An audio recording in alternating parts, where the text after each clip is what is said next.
कसर हो। भैया म्यूजिशियन के फिर से सब लोग हटे एजा से बाई साइड से हाथ जोड़ के आग्रह बाटे घर के कार्यक्रम बाटे बढ़िया से करेंगे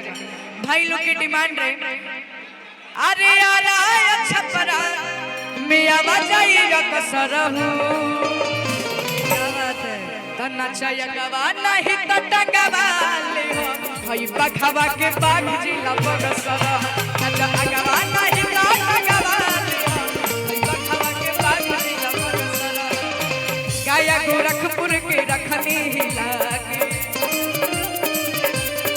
आप तो सच में हिला के रखे हैं। छोड़नी कोनो जिला के नहीं हम छोड़नी कोनो जिला के गाया गोरखपुर के रखनी हिला के माया न छोड़नी कोनो जिला के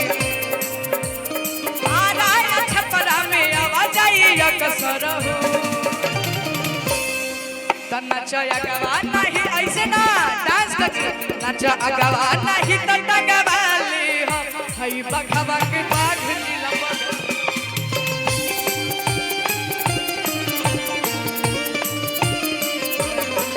नाचा अगवा नहीं तो टगवा ले हई बखवा के बाग जिला बगसर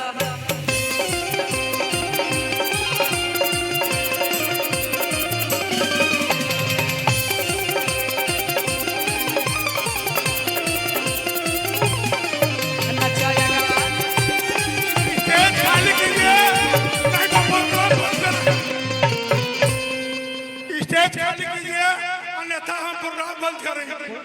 1 मिनट और मैं सबको बोल रहा हूँ जो हमारे मित्र हैं रिश्तेदार हैं भाई हम किसी को नहीं पहचान रहे हैं सभी लोग स्टेज खाली कीजिए एकदम मेरी आवाज सुन रहे हैं अब